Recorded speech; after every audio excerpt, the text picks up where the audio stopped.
Assalamu alaikum. This is Hawkia. Welcome to another video. তো আজকে আমি যে বিষয়টা নিয়ে আলাপ করব সেটা হচ্ছে গিয়ে ফিলিপিন ভিসা যারা মালয়েশিয়া থেকে অ্যাপ্লাই করতে চায় অনেকেই জানে না আসলে কীভাবে প্রসিডিওর আর কী কী রিকোয়ার্ড ডকুমেন্ট লাগে। তো যদিও ফিলিপিনের ভিসাটা মালয়েশিয়া থেকে ওঠাইতে একটু হার্ড প্রসিডিওর, যেহেতু ওরা অনেক কিছু চায়, তো অনেকেই অ্যারেঞ্জ করতে পারে না, তো যার কারণে যেতে পারে না।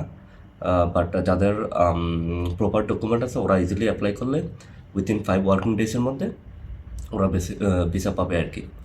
তো এখন আমি যে বিষয়টা নিয়ে আলোচনা করবো সেটা হচ্ছে কী কী রিকোয়ার্ড ডকুমেন্ট লাগবে।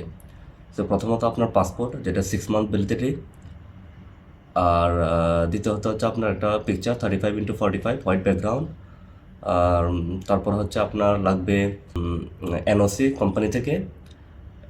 যে এনওসিটা নেবেন, যে আপনাকে ইস্যু করে দিবে কোম্পানির পার্সন ইনচার্জ, ওই পার্সন ইনচার্জের সাইন অথবা চক সহ লাগবে।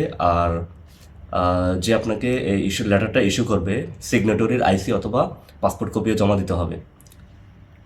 তারপরে গিয়ে হচ্ছে আপনার মালয়েশিয়ান কপি, ভিসা কপি, দেন ওইটারও মেয়াদ থাকতে হবে অ্যাটলিস্ট মোর দ্যান 3 মান্থ, কারণ আপনি যখন ট্রাভেল করবেন ওরা আপনার ডিসেবিলিটি দেখবে যে আসলে কতদিন আছে, আপনার কোন টাইম পিরিয়ডের মধ্যে অ্যাপ্লাই করতেছেন।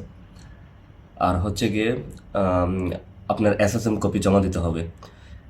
যদিও আপনি মালয়েশিয়ান ওয়ার্কার, আপনি জানেন যে আপনার বসে হয়তো বা আপনাকে দিবে না এসএসএম কপি, বাট আপনি রিকোয়েস্ট করতে পারেন। যেহেতু এটা একটা সেন্সিটিভ বিষয়, অনেক কোম্পানি দিতে চায় না আসলে এসএসএম কপি আর কি, যেটা আপনার 3 পেজ বা 4 পেজের একটা এসএসএম কপি দিতে হয় জমা। তো সেটা লাগবে মাস্ট বি, আপনি ওয়ার্কার হন অথবা আপনার বিজনেস ভিসা থাকেন, যেটাই থাকেন আপনার এই এসএসএম কপি জমা দিতেই হবে আপনার অ্যাপ্লিকেশনের সাথে। তারপর হচ্ছে আপনার হোটেল বুকিং, এয়ার টিকেট, যেটা air ticket and hotel booking দুটাই ম্যাচিং থাকবে।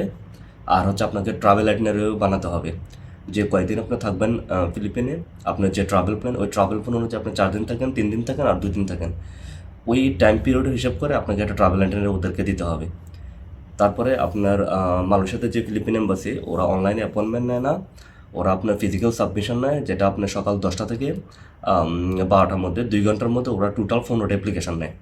সো আপনি যদি জমা দিতে চান first come first serve basis. So আপনাকে আর্লি যেতে হবে 9টার মধ্যে, 10টার মধ্যে গেলে আপনি হয়তো বা দেখা গেছে সবার আগে আপনি ফাইলটা সাবমিশন করতে পারবেন।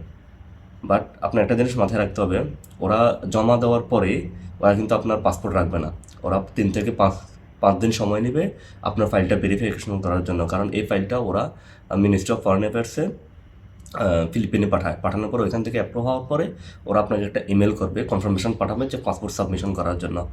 দেন আপনি যখন পাসপোর্ট সাবমিশন করবেন উইথিন 3 ওয়ার্কিং ডেজ অথবা 5 ওয়ার্কিং ডেজের মধ্যে ওরা আপনাকে পাসপোর্ট ডেলিভারি দেবে। তবে এখানে একটা কথা আছে, নর্মাল ডেলিভারি হচ্ছে 5 ওয়ার্কিং ডেজ, যেটা 205 টাকা। আর এক্সপ্রেস হইতে যদি দেন আপনি উইথিন 2 ওয়ার্কিং ডেজে পেয়ে যাবেন, সেটা হচ্ছে 255, মানে 255 টাকা আপনার জমা দিতে হবে মালয়েশিয়ান রিঙ্গিত এম্বাসিতে আর কি। দেন আপনি এক্সপ্রেস হইতে আপনি পাসপোর্টটা পেয়ে যাবেন আর কি। Thank you, that's all.